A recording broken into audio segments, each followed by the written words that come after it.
বং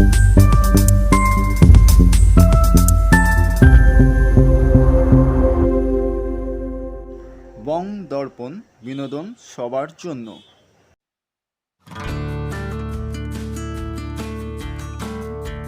আমার নাম নন্দিতা। আমার টিচার চাইনিজে নাম দিয়েছেন, সেই নামটাকে ট্রান্সলেট করে কাছাকাছি মানে রেখে, মানে হচ্ছে লানসিতা। চাইনিজে আমার নাম লানসিতা। লানসিতা মানে লান মানে অর্কিড, আর সীতা মানে যে মানুষটার অনেকগুলো ভালো গুণ আছে।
বিড়লা একাডেমি অফ ফাইন আর্টসের প্রত্যক্ষ দলে চিত্রশিল্পী নন্দিতা ভট্টাচার্য এবং আলোক চিত্রশিল্পী সন্দীপ ভট্টাচার্যের যৌথ প্রদর্শন।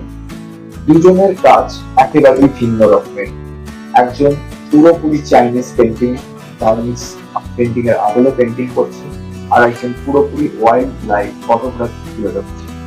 বিড়লা একাডেমি অফ ফাইন আর্টসে আমরা এই প্রদর্শনী দেখতে পাবো। 25 তারিখ তার উদ্বোধন হচ্ছে এবং চলবে 30 নভেম্বর 2025 পর্যন্ত। প্রতিদিন দুপুর 3টে থেকে রাত 8টা। এবং আমাদের সাথে বর্তমানে চিত্রশিল্পী নন্দিতা ভট্টাচার্য উপস্থিত। দিদি নমস্কার। আচ্ছা, আপনাদের এই প্রদর্শনীটা কিছুদিন পর কলকাতা শহরের মানুষ দেখতে চলেছে, যেটা মোটামুটি একেবারে একটা অন্য রকমের প্রদর্শনী হতে চলেছে, যার মধ্যে আমরা চাইনিজ পেন্টিং এর ছোঁয়া পাচ্ছি। তো এই যে চাইনিজ পেন্টিং এর ছোঁয়া, তার সূত্রপাত সেটা আপনি ছোটবেলা থেকে কিভাবে আস্তে আস্তে তৈরি করলেন? আমরা ধারাবাহিকভাবে আপনার কিছুটা একেবারে ছেলেবেলার জীবন এবং তারপরে যখন আপনি প্রথাগতভাবে শিক্ষা নিলেন সেই জীবনটা। ছোটবেলায় আমার খুব ছোটবেলা থেকে আঁকতে ভালো লাগতো। আমি নিজে মানে পেন্সিল স্কেচ করতাম, আঁকতাম, ক্রেয়ন ব্যবহার করতাম, পেইন্ট, ওয়াটার কালার পেইন্ট। আমি যখন বড় হয়েছি যা যা মিডিয়াম পেতাম সেটাই ব্যবহার করতাম, নিজের মতন করতাম। আর স্কুলে যখন ড্রয়িং ক্লাস হয় সেই ড্রয়িং করতাম। আমার যিনি আর্ট মানে স্কুলে যে আর্ট টিচার ছিলেন মিসেস সীতা রয়, উনি আমাকে খুব উৎসাহ দিতেন, উনি খুব এনকারেজ করতেন। আমি তো বুঝতাম না, আমি হয়তো ভালো আঁকতাম, তো সেই জন্য উনি যাই ক্লাসে করতাম সেটাই খুব প্রশংসা করতেন, ভালো বলতেন। আমি আর উৎসাহিত হতাম, ভালো করে যা হোক করতাম। তারপর তো যাই হোক আইসিএসসি দিয়ে যখন আমি রাউরকেলায় বড় হয়েছি, তো ওখান থেকে আইসিএসসি দিয়ে তারপরে আমি কলকাতায় চলে আসি। কলকাতায় এসে 11-12 করি অশোকালী হাই স্কুল থেকে। তখনও আঁকা জোকার কোনো সময় ছিল না, পড়াশোনা নিয়ে ব্যস্ত। তারপর বিএসসি করলাম কেমিস্ট্রি অনার্স নিয়ে বেতন কলেজে। তো সেটা হয়ে গিয়ে বিয়ে হয়ে বম্বে চলে এলাম। তারপরে সংসারে জড়িয়ে পড়লাম। তারপরে বিয়ের পর 5 বছর পর আমার হাজবেন্ড জার্মানিতে ট্রান্সফার হয়ে যায়। তো সেখানে 5 বছর থাকি। তো ওখানে ছোটখাটো মাঝে সাঝে স্কেচিং এর ক্লাস করেছি। সেরকম কিছু নাই, আমি টুকটাক কিছু শিখেছি সেরামিক্স এর। কত শিক্ষাটা তারপরে যখন 2007-এ আমার হাজবেন্ডের ট্রান্সফার হয়ে যায় সিঙ্গাপুরে, তখন নানাং একাডেমি অফ ফাইন আর্টসে আমি ভর্তি হই। ওখানে কলেজে যাই, গিয়ে দেখি যে চাইনিজ পেন্টিং অনেকেই শিখছে, ক্লাসে গিয়ে দেখি যে সবাই পেন্টিং করছে, আমার দেখে খুব ভালো লাগলো। তখন আমার মনে হলো যে আমার এখানে ক্লাস করা উচিত। তো তখন আমি ওখানে অ্যাপ্লাই করলাম। আর ওখানে ভর্তি হওয়ার জন্য একটা ড্রয়িং টেস্ট দিতে হয়, সেই টেস্টও দিলাম, টেস্টে পাশ করলাম।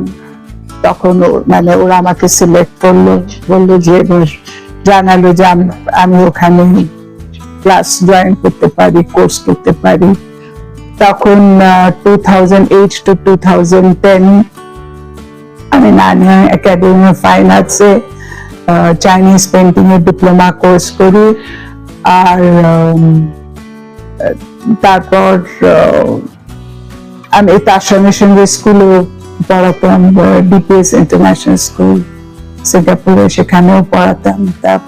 আর যখন যেরকম ছুটির সময় পেতাম, তো আমার স্যারের সাথে কোঅর্ডিনেট করে একটা সময় ঠিক করতাম, গিয়ে কিছু কিছু পেন্টিং করতাম। ওনার কাছে নতুন কোনো টেকনিক শিখতাম। উনি হয়তো বলতেন এটা করো, এটা ল্যান্ডস্কেপ করতে তোমার সুবিধা হবে, এটা শিখলে করো। মেনলি গাছপালার উপর খুব জোর দিতেন, গাছপালা, গাছ, পাখি, এসবের উপর। তো আস্তে আস্তে শুরু। আমি 2013-এ সিঙ্গাপুরে প্রথম একটা গ্রুপ এক্সিবিশন করি। সেটা একটা ভালো গ্যালারিতে ছিল, গভর্নমেন্টেরই, আমার নামটা মনে পড়ছে না। সেখানে প্রথম গ্রুপ এক্সিবিশন করি। তারপর থেকে মানে এক্সিবিশন করা শুরু হয়ে যায়। ওখানে চাইনিজ পেন্টিং এর কোর্স, ডিপ্লোমা কোর্স বছরের করলাম। আর মানে under the guidance of mister Chen Shijin, যিনি মানে আমার চাইনিজ পেন্টিং এর গুরু আর টিচার যাই বলেন তাই। তারপর আমার মানে তারপর থেকে আমার পেন্টিং এর জার্নি শুরু হয়। আর ইতিমধ্যে আমি ওখানে স্কুলে, ডিপিএস ইন্টারন্যাশনাল স্কুলে পড়াতেও আরম্ভ করলাম, কিন্তু আমি পেন্টিংটা ছাড়তাম না। আমি আমার মাস্টারমশাইয়ের সঙ্গে কোঅর্ডিনেট করে যখন যেরকম সময় পেতাম ওনার কাছে যেতাম, আর একটু একটু করে শিখতাম নানান রকম টেকনিক, নানান রকম ফুল, লতা পাতা। চাইনিজ পেন্টিং মেনলি নেচারের উপর এমফাসাইজ করে, নেচারের উপরই পেন্টিংস গুলো হয়। আর চাইনিজ পেন্টিং হচ্ছে completely free style of painting. সেখানে কাগজে পেন্সিল দিয়ে এঁকে পেন্টিং করা হয় না, কেননা চাইনিজ পেন্টিং রাইস পেপারের উপর করা হয়, এবং রাইস পেপার খুব ফাইন পাতলা কাগজ। এই যে রাইস পেপারটা আপনি বললেন, এই রাইস পেপারটা আপনি ভারতবর্ষে বসে কিভাবে সংগ্রহ করেন? আমি আসলে ওখান থেকে, সিঙ্গাপুর থেকে যখন ফিরি, তখন মানে প্রচুর কাগজ, তারপরে ব্রাশ, পেন্ট, এগুলো নিয়ে এসেছিলাম। মানে এত নিয়ে এসেছিলাম যে আমার সারা জীবন যাবে।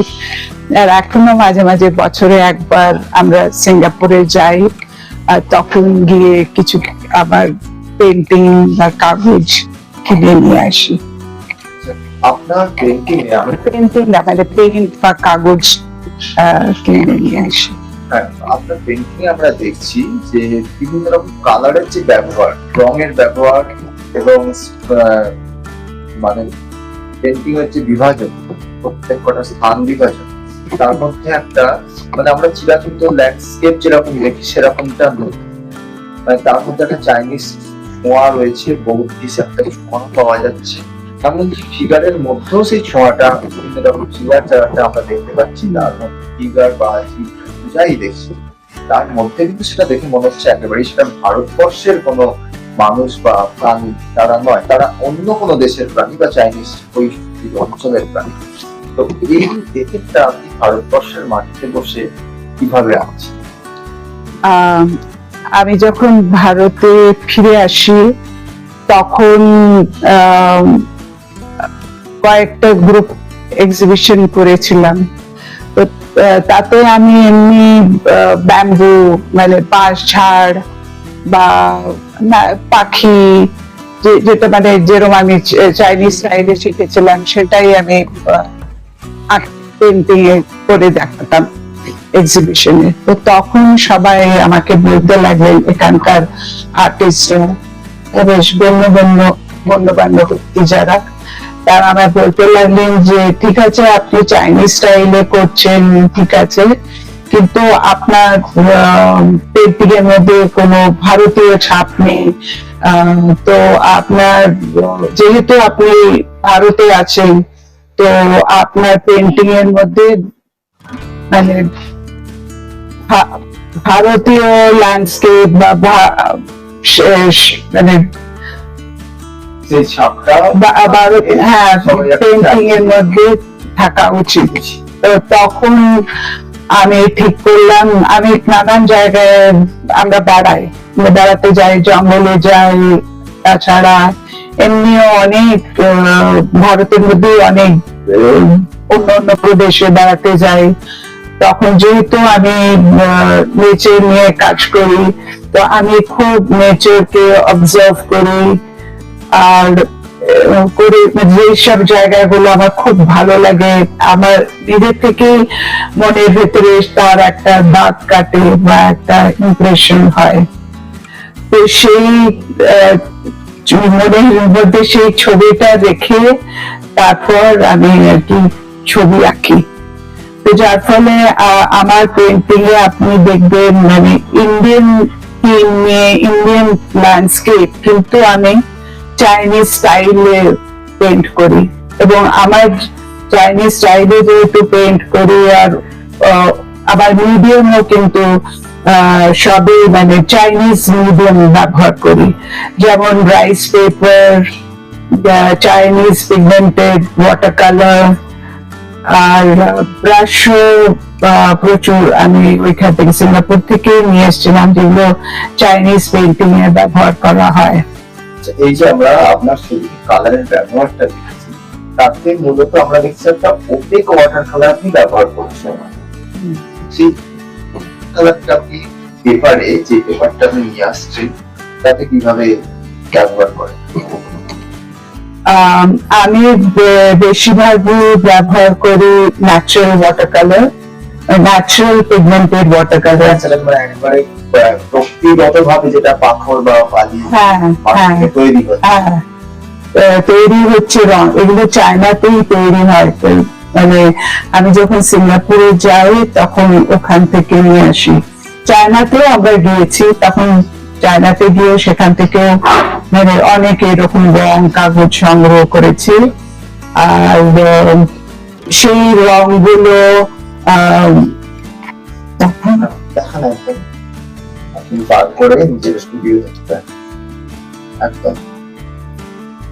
সেই রংগুলো জলে ডুবে এইরকম পুরোনো টুথব্রাশ নিয়ে জলে তারপরে রঙের উপর ঘষে যে রংটা বেরোয় সেটা আবার ব্রাশ দিয়ে তুলে তারপরে এরকম, হ্যাঁ, তারপরে আমি রাইস পেপারের উপর পেইন্ট করি। আচ্ছা, তো ব্যাপার হচ্ছে এই যে এইভাবে আপনি পেইন্ট করছেন, তো এরপর এই যে রাইস পেপারটা বলছেন সেটা তো খুব পাতলা পেপার, সেইটাকে আপনি এক্সিবিশনে যখন এক্সিবিট করছেন সেটা কি কোনো ভাবে অন্য কোনো ভাবে সেটাকে বাইন্ডিং করা হচ্ছে বা অন্য কোনো প্রসেস মেনটেন করছেন? হ্যাঁ এক তো ওটা পেন্টিং করে প্রসেস, মানে প্রথমে একটা এরকম কাঠের একটা প্ল্যাঙ্ক, কাঠের প্ল্যাঙ্ক, তার উপর কাপড় জড়িয়ে তারপরে ওই রাইস পেপারটা রাখা হয়, তার উপর তারপরে আমি পেন্ট করি। পেন্টিংটা বেশ কিছুদিন আমি বাইরে রেখে দিই। পেন্টিংটা শুকিয়ে গেলে তারপরে আমার নাম লিখি ব্রাশ দিয়ে, চাইনিজ ক্যালিগ্রাফিক স্টাইলে। এছাড়া আমি দেখছি আপনি যে ইঙ্কটা ব্যবহার করছেন সেটাও কিন্তু আপনি বাইরে থেকেই আনছেন, এবং সেটা কিন্তু আমরা যে দোয়াতকালী পেন ব্যবহার করি সেরকমটা নয়, সেটা কিন্তু আপনি ন্যাচারাল ইঙ্ক স্ট্রিক বলা যেতে পারে, যেটা চারকোল স্পঞ্জের মধ্যে। হ্যাঁ, চারকোল ব্লক ইঙ্ক স্টিক। হ্যাঁ, ইঙ্ক স্ট্রিক। এইটা হচ্ছে ইঙ্ক স্টিক। ওটাকে ঘষেন, মানে হ্যাঁ, ওটা জলে ডুবিয়ে তারপরে ঘষা হয়, তারপর হ্যাঁ, তারপরে এটা ব্রাশে তুলে আমি কাগজের উপর কাজ করি। এই যে আপনি ছবিটা আঁকছেন, আপনার ছবিতে তো আমরা সেইভাবে ল্যান্ডস্কেপটা যেটা দেখি, ল্যান্ডস্কেপে অনেকটা পাহাড়ি পেন্টিং এর মতো। আমরা ভারতবর্ষের আর্ট শিল্প ইতিহাসে যেটা দেখি পাহাড়ি পেন্টিং এর ভরাকাটা কিন্তু আপনার কাজে দেখতে পাচ্ছি। এটা এবং ম্যানাস্ক্রিপ্ট ধর্মী আপনার কাজ, যেটা একেবারেই কোনো বাইন্ডিংস নেই। পুরো ম্যানাস্ক্রিপ্ট আমরা যখন বুদ্ধিস্ট ম্যানাস্ক্রিপ্ট বা চাইনিজ ম্যানাস্ক্রিপ্ট যেরকম দেখি, ঠিক সেই রকম ম্যানাস্ক্রিপ্ট আপনার পেন্টিং এ দেখা যাচ্ছে। তো সেইটা আপনি কিভাবে, সেই চিন্তা ভাবনাটা আপনি কিভাবে? আসলে চাইনিজ পেন্টিং এর ল্যান্ডস্কেপ ওইভাবেই করা হয়, তো মানে সেটা করতে ওটাই মানে অভ্যেসে দাঁড়িয়ে যায় বলতে পারেন, অভ্যেস হয়ে যায়। আর মানে আমার পার্সপেক্টিভটাই ওইভাবে তৈরি হয়ে যায় যে আমি যে কোনো ল্যান্ডস্কেপ দেখলে ওই ধাঁচে, ওই চাইনিজ পেন্টিং এর ধাঁচে বা চাইনিজ ম্যানুস্ক্রিপ্টের ধাঁচেই পেন্টিংটা করতে আরম্ভ করি। আচ্ছা আচ্ছা, এই যে চাইনিজ ম্যানাস্ক্রিপ্ট আছে পেন্টিং, আর আমার এই কম্পোজিশন গুলো মানে কমপ্লিটলি আমার নিজস্ব কম্পোজিশন, এরকম নয় যে আমি এদিক ওদিক থেকে করছি। সেটা মানে যে কেউ আমার পেন্টিং দেখলে ঘরানায় আপনি কাজ করছেন। হ্যাঁ, নিজস্ব ঘরানায় কাজ করছেন, এবং আপনি ভারতবর্ষের বিভিন্ন অঞ্চলের স্মৃতিও কিন্তু ক্যানভাসে তুলে ধরছেন, আপনার পেপারে তুলে ধরছেন। সেই স্মৃতিতে কিন্তু সেইটাকেও কিন্তু চাইনিজ কিন্তু আপনি রাখছেন, এবং সেই ধারাবাহিকতা ভারতবর্ষের একটা অঞ্চলের ছবি আপনি আঁকছেন, অথচ চাইনিজ ফ্লেভার পাওয়া যাচ্ছে। এইটা কিভাবে আপনি চিন্তা করেন? কারণ ভারতবর্ষের ল্যান্ডস্কেপ আর চায়নার ল্যান্ডস্কেপ দুটোর মধ্যে কিন্তু আকাশ পাতাল তফাৎ। দুটোর মধ্যে অনেক পার্বত্য অঞ্চল, চাইনিজ অনেকটা পার্বত্য অঞ্চল থাকে, অনেকটা মালভূমি অঞ্চল থাকে। ভারতবর্ষের সব জায়গাটা যে মালভূমি বা পাহাড়ে ভর্তি তা হয়, যে আপনি সমতল ভূমিতে গিয়েও সেটা ওই চাইনিজ ম্যানুস্ক্রিপ্টের মতোই পেন্টিং করেছেন। আমি আসলে ভারতবর্ষে যদি আপনারা মানে দার্জিলিং বা হিমালয়ান রেঞ্জ এই অঞ্চলে যদি যাওয়া হয়, তাহলে আর আমি চায়নাও বেরিয়ে এসেছি, ইয়েলো মাউন্টেন্স এইসব জায়গা দেখে এসেছি, অনেকটা একরকম। তো যার ফলে আপনি তো শান্তিনিকেতন ছবি আঁকেছেন, হ্যাঁ, কারণ শান্তিনিকেতন তো আর চায়নার মতো রকম মালভূমি বা পাহাড়পত্র অঞ্চলের মতো নয়। সেখানেও কিন্তু আপনি ধারাবাহিক ভাবে সেই ইনফ্লুয়েন্সটাই কিন্তু কাজে লাগিয়েছেন। তাহলে সেইটা কি হবে কেন? কেননা আমি মানে চাইনিজ পেন্টিং স্টাইলটা বজায় রাখতে চাই। আমি এটার সঙ্গে মানে অন্য কিছু মেশাতে চাই না। আর তাছাড়া আমি নিজের মতন করে চাইনিজ স্টাইলটা বজায় রেখে নিজের মতন করে, মানে যদিও ওইসব পাহাড়ি অঞ্চলে হিমালয় জায়গায় পাইন গাছ দেখা যায়, তো আমি পাইন গাছ না রেখে আমি ওখানে যে ধরনের গাছ শান্তিনিকেতনে দেখতে পাই সেই ধরনের গাছ আঁকি, কিন্তু রং আবার ব্যবহার করি Chinese medium, Chinese pigmented colour, তো সেই পেন্ট গুলো আবার এখানকার এমনি ওয়াটার কালারের থেকে একটু রংগুলো আলাদা, আবার মানে তাতে যে টেক্সচার যেটা হয় সেটাও একটু অন্যরকম হয়। তো আমি এই দুটো জিনিস মিশিয়ে আমি নিজের মতন করে পেন্টিং করি।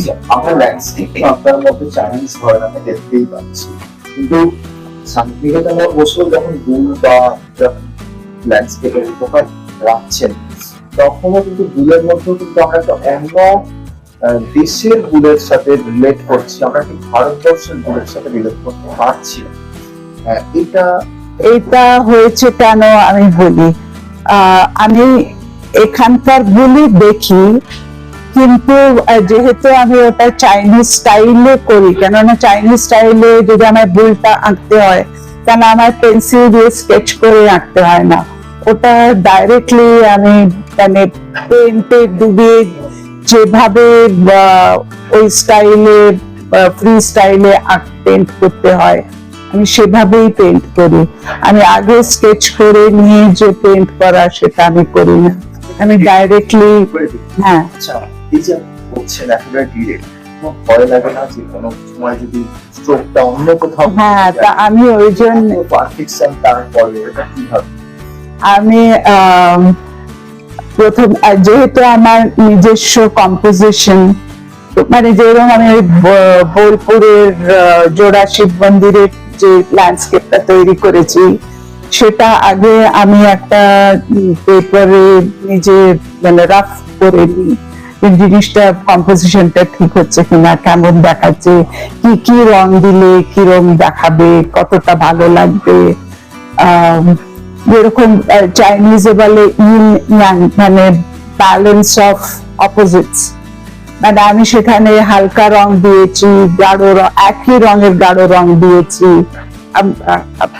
আমি যে ছবিটা দেখাই সেই ব্যালেন্স গুলো খেয়াল রেখে প্রথমে রাফ একটা কম্পোজিশন তৈরি করে দিই, তারপরে আমি ফেয়ার করি, যার জন্য আমার পেন্টিং করতে অনেক সময় লাগে। মানে এক একটা পেন্টিং করতে আমার যদি ছোট ছবি হয় 8 মাস, যদি বড় বড় ছবি হয় তো 2 থেকে 3 মাস সময় লাগে। আচ্ছা, বলছি মোটামুটি আপনি তো কলা ভবনের এই ক্লাসিক মন্দিরের কথা বললেন, যখন আপনি স্পট ভিজিট করেন, কলা ভবনে গিয়েছি, হ্যাঁ স্পট ভিজিট যখন করেন তখন এই চাইনিজ এফেক্ট তো আমরা সবসময় ছবির মধ্যে ধরে আসি, কিন্তু তখন আপনি কম্পোজিশনটা কিভাবে সাজাচ্ছেন? আপনি একটা স্পট ভিজিট করছেন, কিন্তু তার কম্পোজিশন আপনার মাথার একটা আমি অনেক সময় যদি সুযোগ সুবিধা হয় সেখানে বসে স্কেচ করি, হ্যাঁ ঝটপট একটা স্কেচ করে নিই, আবার ছবিও তুলি, মানে ডিফারেন্ট অ্যাঙ্গেলস থেকে অনেকগুলো একই জায়গাকার অনেকগুলো ছবি তুলি, তারপর স্কেচ এবং ছবি মিলিয়ে তারপরে ফাইনাল ছবিটা মানে একটা কম্পোজিশন তৈরি করে আবার সেটা মানে যদি আমার ভালো লাগে তখন আবার সেটা ফাইনাল তৈরি করি। কারণ যদি লম্বা লম্বা স্ক্রোলস করতে গেলে, মানে আমি ছোট একটা কাগজে যদি করি তো সেই গাছটা তো ধরুন 4টে গাছ এঁকেছি প্রথমে, সেই 4টে গাছ তো ছোট ছোট এঁকেছি, তারপরে যখন আমি বড় স্ক্রোলস করতে যাই তখন তো জিনিসটা চওড়া আরো লম্বা, তো গাছের সাইজটাও বেড়ে যাচ্ছে, সেখানে হয়তো 4টে জায়গায় আমার হয়তো 6টা গাছ আঁকতে হলো। মানে ওরকম বড় ছবি করতে গেলে তখন তো তার পার্সপেক্টিভও পাল্টে যায়, সেই ছবিটার মানে তখন আঁকতে গেলে আবার বোঝা যায় যে এখানটাই আরেকটু বললে ভালো হয়, এখানটা একটু এমটি স্পেস, সাদা চাইনিজ পেন্টিং এনার্জি ফ্লোয়িং আর কি, সেটা খুব ইম্পর্টেন্ট, সেটা দেখাতে হয়। তো আপনারা মানে আমার প্রত্যেকটা পেন্টিং সাদা হোয়াইট স্পেস দেখতে পাবেন, যেটা চাইনিজে চি বলা হয় ফর এনার্জি। সেই খালি জায়গাটা অ্যাকচুয়ালি পেন্টিং করা নেই মানে কিছু নয়, তার মানে হচ্ছে সেখানে এনার্জি আছে, energy flowing from one point to another. আর এছাড়াও আমরা দেখতে পাই আপনার ছবিতে একটা উজ্জ্বল কালারের ব্যবহার। এই উজ্জ্বল কালারের ব্যবহারটা মানে সেটা কি আলাদা কোনো মিনিংস আছে? আলাদা কোনো মিনিংস বা কোনো টেকনিক বা কোনো চিন্তা ভাবনা উজ্জ্বল কালারের যে ব্যবহারটা? হ্যাঁ, সেটা আমার নিজের ইচ্ছে। মানে আমি কোথাও কোথাও গোল্ডেন পেইন্ট ব্যবহার করেছি, তো সেটা আমার নিজের ইচ্ছা। আমার যে কারণ আমি দেখেছি গ্রুপ শো যখন করি তখন মানে আমার পেন্টিং গুলো এত প্রমিনেন্ট হয় না, এত ভালো দেখায় না, কেননা ইন্ডিয়ান পেন্টিংস বা ইন্ডিয়ান আর্টিস্ট যারা পেন্টিং করে তাদের পেন্টিংস ইউজুয়ালি খুব ব্রাইট কালারফুল ঝকমকে হয়। তো তার সামনে আমার পেন্টিং গুলো মানে কি বলবো, খুব সোবার, খুব সফট সিরিন ল্যান্ডস্কেপ গুলো, মানে যতই বড় ল্যান্ডস্কেপ করি কিন্তু সেটা দেখে মনে একটা খুব সিরিন, একটা শান্ত ভাব আছে, এনার্জি থাকলেও তাতে একটা শান্ত ভাব আছে। তো সেটা করতে গিয়ে আর আমার নিজের স্বভাবও, আমি বেসিক্যালি শান্ত মানুষ, খুব কথা বলি না। আর আরেকটা ব্যাপার হচ্ছে যে আমার নিজেরও খুব ব্রাইট রং, খুব ঝকমাকে খুব একটা ভালো লাগে না। তো তাই জন্য দেখছি সফটওয়্যারে ঝকমকে কালার নেই, একটা পার্টিকুলার অংশে এমন একটা ঝকমকে অল্প একটুখানি কাজ করেছেন যেটার ফলে ছবি ওই পোর্শনটা যেটা কাজ হয় কিন্তু সেটা একটা গভীরতা তৈরি হচ্ছে, ওই পোর্শনটা আলাদা করে আকর্ষণ করছে। হ্যাঁ, এই ব্যাপারটা দেখছি একটা। হ্যাঁ, তো এটা আমার নিজস্ব ব্যাপার, মানে সেটাই যাতে সবাই থেকে আলাদা হয়। বা ইভেন চাইনিজ পেন্টিং যারা করে তারাও এইভাবে করে না। এই চিন্তা চাইনিজ পেন্টিং এর থেকে নিজের একটা সত্তা তৈরি করেছেন। আচ্ছা আচ্ছা, এছাড়া আপনারা তো আপনি চাইনিজ ঘরানার সাথে কাজ করছেন, কিন্তু যখন আমরা ফিগার দেখছি, আপনি যখন পেন্টিং এর ফিগার আনছেন, বিভিন্ন রকম মাতৃজাতির ফিগার এবং সন্তানের ফিগার, মাদার এন্ড চাইল্ডের ছবি আঁকছেন, তখন কিন্তু তাতে কিন্তু কিছু যেমন পাখি যখন আঁকছেন, পদ্ম ফুল আঁকছেন, লতাপাতা আঁকছেন, তখন কিন্তু তাতে আমরা ভারতীয় একটা মাটির ছোঁয়া পাচ্ছি। আপনার ল্যান্ডস্কেপে কিন্তু চাইনিজ, কিন্তু যখন আপনি ফিগারেটিভ জায়গায় বড় করে কোনো ফিগার আঁকছেন তখন কিন্তু তাতে একটা ভারতীয় গন্ধ পাওয়া যাচ্ছে।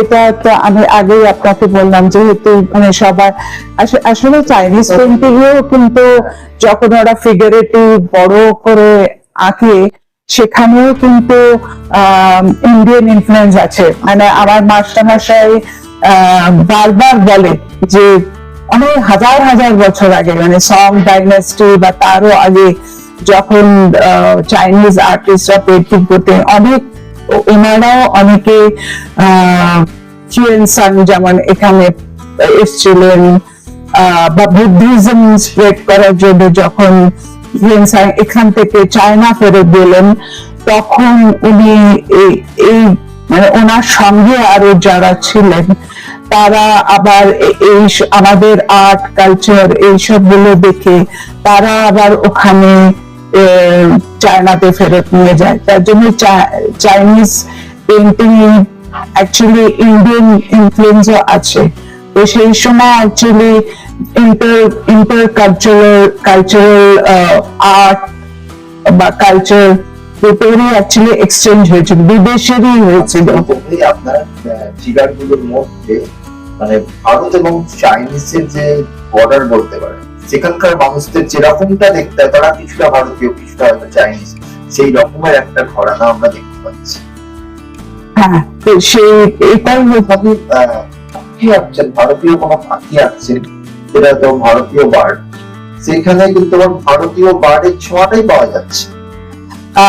যেরকম আমার একটা ছবিতে আপনি হয়তো কিংফিশার দেখেছেন, কিংফিশার কিন্তু চাইনিজ পেন্টিং এ প্রচুর দেখা যায়, এবং সেটাও আপনি বলতে পারেন আমাদের ইন্ডিয়ান পেন্টিং এর ইনফ্লুয়েন্সে বলতে পারেন ওদের চাইনিজ পেন্টিং এর উপর। আবার উল্টোটাও হতে পারে, যে চাইনিজরা যেভাবে পেন্ট করে সেটারও একটা ইনফ্লুয়েন্স হয়েছে আমাদের ইন্ডিয়ান পেন্টিংস এর উপর। তো সেখানে মানে কালচারাল এক্সচেঞ্জ, যেমন কালাভবনে যদি আপনি যান, ওখানে নন্দলাল বোস, বিনোদ বিহারী মুখার্জি, ওনারা তো ভালো রকম চাইনিজ পেন্টিং করতেন, এবং ওনারাও কিরকম ইন্ডিয়ান পেন্টিং এর মধ্যে চাইনিজ পেন্টিং এর ইনফ্লুয়েন্স আছে এটা বোঝা যায়। তো এইভাবে সেই সময় actually Rabindranath Thakur professor Shi ভাইয়াংকে নিয়ে আসেন চায়না থেকে কলাভবনে, এবং উনি তারপরে চাইনিজ পেন্টিং শেখাতে আরম্ভ করেন। তারপরে উনি এই নন্দলাল ঘোষ, বিনোদ বিহারী মুখার্জি, ওনারা শেখেন, আরো অনেকেই শেখেন। আমি তো বলবো যামিনী রায় যদিও বাংলার মাটির এখানকার কাজ বা এখানকার মাটির পুতুল তৈরি করা, আকার, যে ওনার পেন্টিং ইনফ্লুয়েন্স আছে, কিন্তু ওনার যদি আপনি লাইনস গুলো দেখেন, সেই লাইনে কিন্তু চাইনিজ পেন্টিং এর ইনফ্লুয়েন্স আছে। যেরকম মানে আমার সেটা মনে হয় যে মানে ওখানে পেন্টিং করার সময় ব্রাশটা যখন লাইন করা হয়, তো প্রথমে একটা টিপটা দিয়ে শুরু করা হয়, আর টিপটা তো শুরু হয় যেন ওই লাইনটা শুরুতে সরু থাকে, তবে ক্রমশ ব্রাশটার উপর প্রেশার করতে করতে ব্রাশটার মানে টিপ থেকে মাঝামাঝি জায়গায় চলে আসে, তো তখন সেই জায়গায় লাইনটা আবার চওড়া হয়ে যায়। আবার ওই সেখান থেকে আবার যখন লাইনটা শেষ হচ্ছে, সেখানে আবার শুরু হয়ে যায়, তার কারণ আবার প্রেশারটা রিলিজ করা হয় ধীরে ধীরে ব্রাশটার উপর, তো সে তখন আবার ওই লাইনটা আস্তে আস্তে শুরু হয়ে যায়। তো এইগুলো অনেক বছর ধরে প্র্যাকটিস করতে করতে হয়। তো বলছি মাত্র এক্সিবিশন শুরু হচ্ছে 25 তারিখ। তো 25 তারিখে আমরা চিফ গেস্ট হিসেবে অনেককেই দেখছি। চিফ গেস্টের নাম এবং যারা আসছেন আপনার প্রদর্শনী, সেটা একটু আমাদের দর্শকের মাধ্যমে একটুখানি আমরা জানাবো, আপনার মধ্যেই তারা শুনবেন কারা কারা আসছে এবং 25 তারিখে আমরা কি দেখতে চলেছি, সেটা আমাদের দর্শক একদম আপনার মুখ থেকে শুনবে। আমার চিফ গেস্ট আসছেন শ্রী তাপস কোনার। উনি ওনার সাথে আমার আলাপ হয়েছে চারুবাসনায়, শ্রী যোগেন চৌধুরীর আর্ট গ্যালারি। আমি ওখানে মানে প্রচুর পেন্টিং এক্সিবিশন দেখতে যাই। ইনঅগারেশনের সময় অনেকেই থাকেন বড় বড় আর্টিস্টরা, তো সেখানে আমার শ্রী তাপস কোনারের সাথে আলাপ হয়। তারপরে ওনাকে আমি আমার পেন্টিং এর কিছু পেন্টিং দেখাই, তারপর ছবি দেখাই, দেখি উনি খুব ইমপ্রেসড হন, খুশি হন। তারপরে তো সেইটা আর ওনার সাথে প্রায়ই দেখা হয়। এখানে এই আজকেই একটা পেন্টিং এর এক্সিবিশন ইনঅগারেশন আছে, আমি হয়তো যেতে পারবো না, চেষ্টা করবো যাবার। তো গেলেই মানে দেখা হয়, ওনার সঙ্গে কথা হয়, তো সেই হিসেবে ওনার সাথে বেশ ভালোই যোগাযোগ আছে। আর আসছেন মধু সরকার, উনি হচ্ছেন ন্যাপের founder, national academy of photography. সেখানে আমার স্বামী আবার ফটোগ্রাফি ওনার কাছ থেকে শ্রী মধু সরকারের কাছ থেকে শিখেছে। তো সেই আর ওনার একাডেমিতে গিয়ে আমি আসলে আমার পেন্টিংস এর ছবিগুলো তুলে ডিজিটাল ফর্মে রাখি, সেভ করে রাখি। তো তার দরুন মানে শ্রী মধু সরকারের সঙ্গে আমারও আলাপ হয়েছে, আর উনিও আমার কিছু ছবি দেখেওছেন। তো যখন আমি ওনাকে প্রস্তাব দিলাম, আমি আমার স্বামী, যে আমরা এরকম এক্সিবিশন করব, তা আপনি এসে ইনঅগারেট করলে খুব ভালো হয়। তো উনি এক কথায় রাজি হয়ে গেলেন। তাই উনি আসছেন। শ্রী বতিন খান, উনিও খুব নাম করা আর্টিস্ট, উনি আমাদের খুবই বন্ধু। উনি ওনার স্ত্রী কলা ভবন থেকে পাশ করা আর্টিস্ট।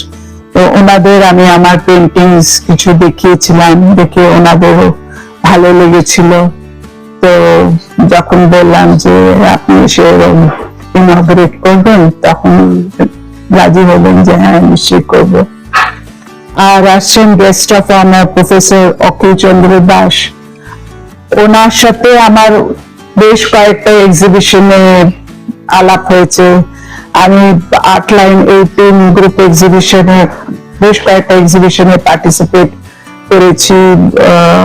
তো সেখানে প্রফেসর অখিল চন্দ্র দাস এসে ইনঅগ্রেট টিমে উনি থাকেন, ওনাকে দিয়েই শুরু করা হয় ইনঅগ্রেশন, যার ফলে উনি আমাকে চেনেন এবং আমার কাজ দেখে ওনারও খুব ভালো লেগেছে। তো যখন আমি বললাম যে আপনি গেস্ট অফ অনার হয়ে আসবেন, ইনঅগ্রেশন টিমে আপনার নাম রাখবো, আপনি এসে করবেন, তখন উনিও রাজি হলেন। তাই এই 4 জনের নাম। আচ্ছা, এই 4 জনই আছে তো। আচ্ছা, এই যে আপনি এবং আপনার হাজবেন্ড সন্দীপ ভট্টাচার্য, তো আপনারা দুজন মিলে হঠাৎ করে একসাথে এক্সিবিশন করবেন বলে ঠিক করলেন কেন? হ্যাঁ, সত্যি কথা বলতেই পারে। আমি যখন পিল্লা academy of fine arts and কালচারে যখন গেলাম, সেখানে যখন গ্যালারি বুক করলাম, তখন আমার স্বামী আমরা দুজনে মিলে গ্যালারিটা দেখলাম, এবং গ্যালারির হলটা দেখে আমার মনে হলো যে বিশাল বড় হল, এখানে কি আমি এতগুলো ছবি দিয়ে উঠতে পারবো? তখন আমি আমার স্বামীকে বললাম, তুমি তো বেশ ভালো ছবি তোলো। আমার স্বামী ওয়াইল্ড লাইফ ফটোগ্রাফি করেন, আমরা বছরে অন্তত 2-3 বার জঙ্গলে যাই, শীতকালে মঙ্গলা জড়িতে পাখি দেখতে যাই, তখন প্রচুর ছবি তোলেন। তো তখন আমরা ঠিক করলাম যে দুজনে মিলে এক্সিবিশন করি, আর ওর ফটোগ্রাফির ছবি দেবে আর আমি আমার পেন্টিংস এর ছবি দেবো। এই ভেবেই একসঙ্গে আমরা এক্সিবিশনটা করছি। তাহলে শহর কলকাতা নন্দিতা এবং সন্দীপ ভট্টাচার্যের যৌথ প্রদর্শনী দেখতে চলেছে, এবং তাতে আমরা যেরকম চাইনিজ সেক্টর অফ ফ্লেভার পাবো এবং ওয়াইল্ড লাইফ ফটোগ্রাফি তারও ফ্লেভার পাবো। একটু পরেই আমরা সন্দীপ ভট্টাচার্যের সাথে একটা ইন্টারভিউ পাবো, তো সেখানে তার কাছ থেকেও জানবো যে করছে এবং কি ফটোগ্রাফি তার আপনাদের এক্সিবিশনটা পিছিয়ে নভেম্বর অব্দি চলেছে। তো এই আমরা সবাই আশা করবো এই এক্সিবিশনের শুভকামনা তো রইলই আপনার জন্য। এই ধারাবাহিকতা আপনি সারা জীবন ধরে এগিয়ে নিয়ে চলুন, এটাই আপনার কাছে আমাদের আর্জি বলতে পারেন, একটা আবদার বলতে পারেন, যে এত সুন্দর সুন্দর পেন্টিং যেটা হয়তো এখন ভারতবর্ষে আর সেভাবে এই টেকনিক গুলো দেখা যায় না। হ্যাঁ, ওই নন্দলাল বোস, মুখার্জি ওনাদের চলে যাওয়ার পর থেকে তারপরে আর দেখা যায় না বেশি। ন্যাচারাল কালার দিয়ে করা, সেটা দেখা যায় না, সবাই প্রায় টিউব রঙে চলে গিয়েছে। হ্যাঁ, সেটাও একটা কারণ। আর চাইনিজ স্টাইলটা একেবারেই আলাদা।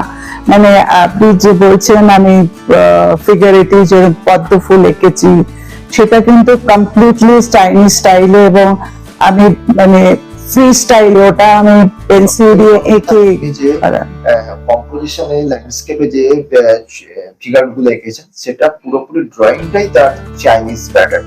যত ছোটই ফিগার হোক, তার প্যাটার্নটা কিন্তু চাইনিজ। অসংখ্য ধন্যবাদ নন্দিতা দি, আপনি ভালোভাবে এক্সিবিশন করুন, এবং অবশ্যই ওপেনিং এর দিন তো আমাদের দেখা হবেই। আমরা তো যাচ্ছি, যেহেতু আমরা আপনার এই প্রোগ্রামটা মিডিয়া পার্টনার হিসেবে রয়েছে বং.com বিনোদন সবার জন্য। তো সেই সূত্রে আপনারা কিন্তু এই প্রদর্শনীর যাবতীয় ডিটেলস, প্রতি সময়ের তথ্য কিন্তু আপনারা পেতে থাকবেন নন্দিতা দি এবং সন্দীপ ভট্টাচার্যের এই প্রদর্শনী আপনারা দেখতে পাবেন বং.com পর্দায়।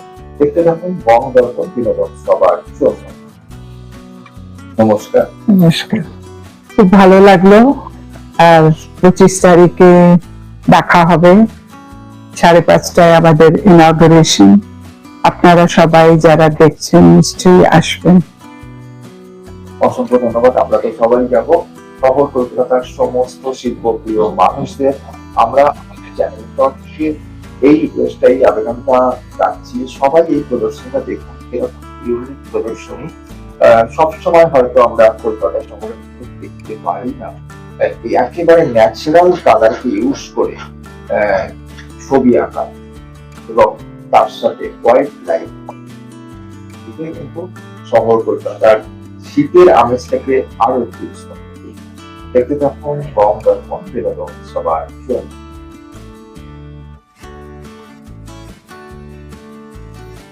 নমস্কার, আমার নাম সন্দীপ ভট্টাচার্য। আমার স্ত্রী নন্দিতা এবং আমি বিড়লা একাডেমিতে সামনের 25শে নভেম্বর থেকে শুরু হচ্ছে আমাদের আর্ট অ্যান্ড ফটোগ্রাফি এক্সিবিশন। আমার স্ত্রী চাইনিজ পেইন্টিং করেন, চাইনিজ স্টাইল ব্রাশ ওয়ার্কে ইন্ডিয়ান থিম নিয়ে তিনি পেইন্টিং করেন, যেটি গুরুদেব রবীন্দ্রনাথ ঠাকুর চীনে থেকে প্রফেসর জু বি হংকে নিয়ে এসে কলা ভবনে তিনি তার ছাত্রদের এবং তাদের সহপাঠীদের শুরু করেছিলেন এইরকম পেইন্টিং করা, কিন্তু তারপর সেটা আর কেউ করে না। আজকের নন্দিতা যে চাইনিজ পেইন্টিং সিঙ্গাপুর থেকে শিখে এসছে, সে এইটাই শুরু করছে এবং গত 15 বছর ধরে সে এইটা করে যাচ্ছে। আমি হবি হিসেবে ওয়াইল্ড লাইফ ফটোগ্রাফি করি। এই দেখুন, যেরকম বাঘের ছবি, পাখির ছবি, এই ধরনের ছবি, এইসব ছবিগুলো আমাদের এক্সিবিশনে দেখানো হবে। এক্সিবিশন 25 তারিখে বিকেল 5:30টার সময় ইনঅগ্রেটেড হবে এবং তারপরে 26 থেকে 30 তারিখ অবধি দুপুর 3টে থেকে সন্ধ্যে 8টা অবধি এই এক্সিবিশনটা খোলা থাকবে। আপনারা সবাই যদি এসে দেখেন তাহলে আমরা বাধিত হব। অসংখ্য ধন্যবাদ। নমস্কার।